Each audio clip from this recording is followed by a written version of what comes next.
इस समय हम खड़े हैं मध्य प्रदेश के आखिरी विधानसभा क्षेत्र जावद में। जावद का ये अंबा परले इलाका है जो पड़ोसी राज्य राजस्थान से लगा हुआ है।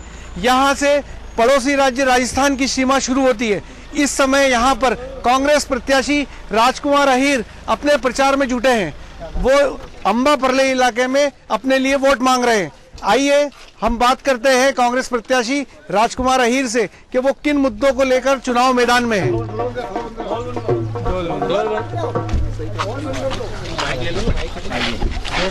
राजू भाई, आप चुनाव प्रचार अभियान में हैं, किन मुद्दों को लेके आप चुनाव प्रचार में लगे हैं? मुद्दे एक नहीं अनेक हैं। जावद विधानसभा क्षेत्र में किसी भी अस्पताल में डॉक्टर नहीं है। मैं अभी पिछले दिनों लगातार दौरे कर रहा हूँ।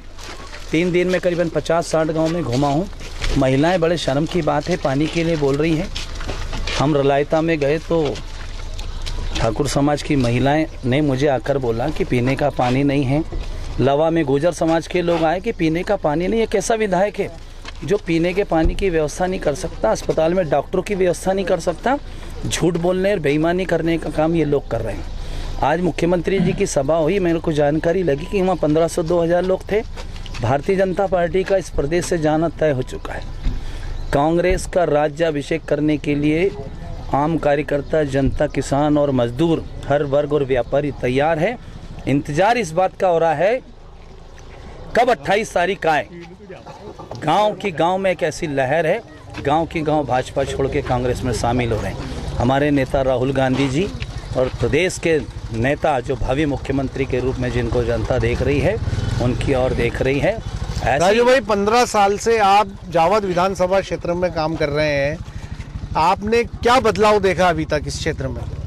15 साल से जो देखा है कि भ्रष्टाचार जबरदस्त है और जनता में ऐसा आक्रोश है। वो जनप्रतिनिधि जो विधायक और सांसद उनको गांव से भगा रही है। कल परसों की घटना देखिए कि थड़ों से सांसद को रवाना किया, पहले विधायक को बाणदा से भगाया। विधायक में डर है कि कौन से गांव भी देखा होगा, आखिली में भगाया। आप जनप्रतिनिधि हैं, आपको जनता के वादे जो किए पूरे करना चाहिए। डर और भय पैदा भारतीय जनता पार्टी में हो चुका है। कौन सा भ्रष्टाचार का कोई ऐसा बड़ा मुद्दा बताएंगे आप? ऐसे मुद्दे हैं भ्रष्टाचार के।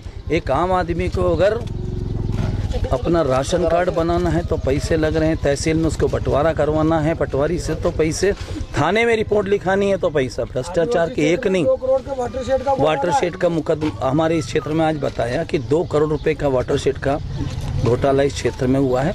घोटाले पे घोटाले करने का काम इस विधायक का है।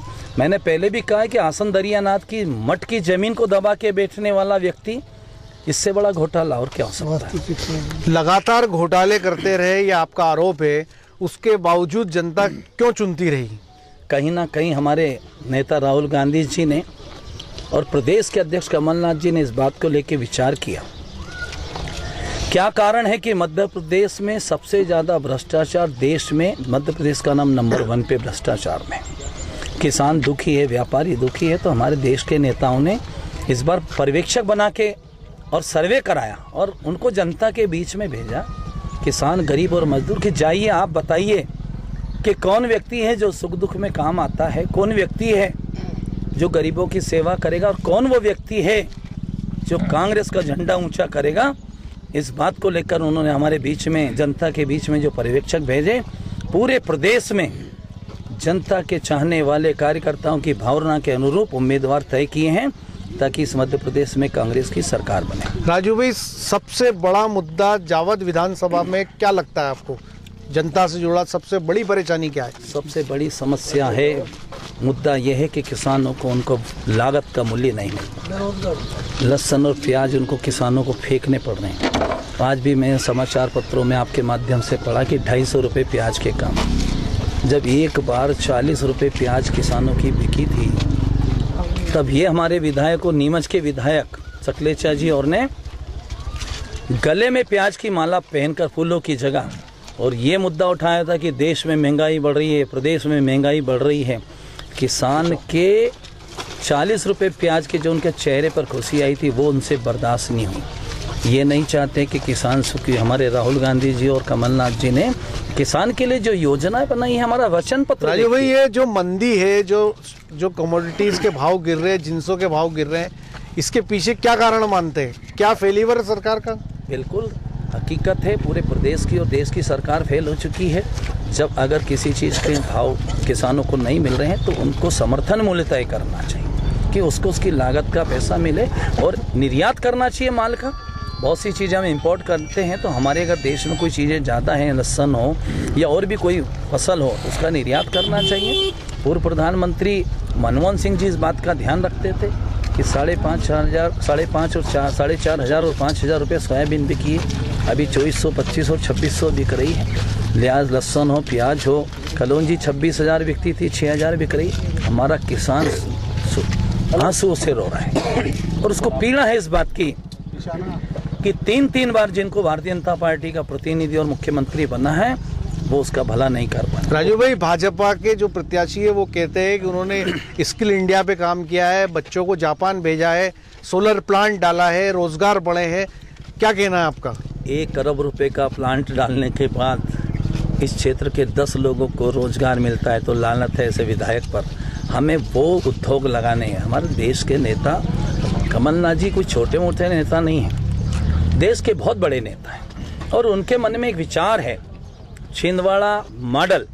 वो पूरे मध्य प्रदेश में एक छिंदवाड़ा मॉडल के रूप में देख रहे हैं। वो उद्योगपति हैं, बड़े बड़े उद्योगपतियों को लाएंगे। 1 अरब रुपए का अगर कोई प्लांट डलता है तो उसमें कम से स्थानीय लोगों को 1,500 लोगों को रोजगार मिलना चाहिए। 10 लोग रोजगार उपलब्ध हो रहा, ऐसे उद्योग हमें नहीं चाहिए। सीधी उनके कहीं ना कहीं इस बात में हिस्सेदारी है कि वो लेके कल में बड़ी और खवई में था। पूरा गांव एक साथ है। उसने ये बात कही कि हम सौर ऊर्जा प्लांट नहीं लगने देंगे। राजू भैया ये वादा करो। हमने वादा किया वहाँ से। हमने पिछले समय समेलिया और पालछिया में जो सौर ऊर्जा प्लांट लगने वाला था लगने नहीं दिया और आज भी वहाँ की जनता सुखी। ये नहीं चाहते हैं कि सरकारी ज़मीन किसानों को बांटी जाए। जिन लोगों के पास भूमि है उनको ज़मीन दी है, इनकी आंखें उस सरकारी ज़मीन पर लगी हुई हैं और ये बड़े बड़े उद्योगपतियों को लाकर सौर ऊर्जा 4 रुपये की बिजली यूनिट को 11 रुपये में बेच रहे हैं, खरीद रहे हैं। यह हालत हमारे मध्य प्रदेश में और हमारे क्षेत्र में सौर ऊर्जा प्लांट की। ऐसे उद्योग हमें नहीं। राजू भाई, हम गांव में जाते हैं, लोग कहते हैं नेता आते हैं, बड़े बड़े वादे करते हैं, चुन के चले जाते हैं, भूल जाते हैं। ये क्यों माना जाए कि आप जब चुने जाओगे तो आप लोगों की उम्मीदों पे खरा उतरोगे? जनता 2007 में मैं नया था और मैंने कहा चुनाव का परिणाम जो भी हो जनता की सेवा करूँगा और 12 साल से मैं जनता की सेवा कर रहा हूँ। बहुत लाड़ प्यार दिया है। पिछले समय भी देखा होगा कि मध्य प्रदेश में मत प्रतिशत में 44,000 करीबन वोट मुझे मिले। ये आप लोगों का, जनता का, कार्यकर्ताओं का विश्वास है, प्रेम है, शक्ति है, आस्था है।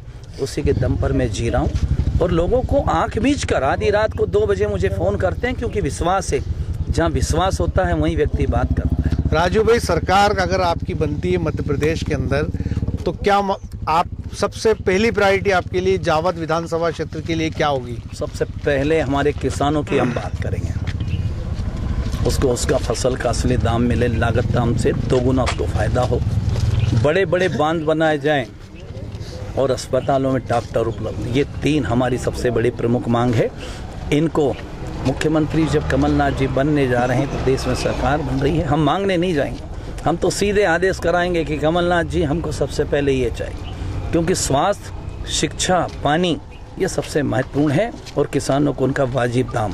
क्या लगता है आपको मध्य प्रदेश में किस स्थिति में आपकी सरकार बनेगी? पूरी कम से कम हमारी सरकार जो बनने जा रही है, आप जनता से मिलिए।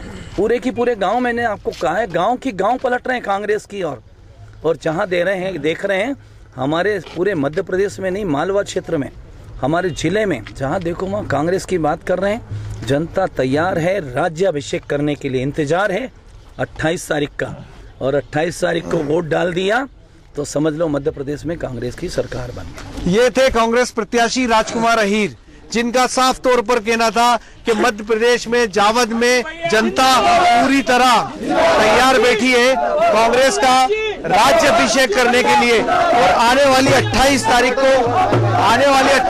को कांग्रेस सरकार बनाएगी और राजकुमार अहीर भारी मतों से जीतेंगे, ऐसा इनका विश्वास है।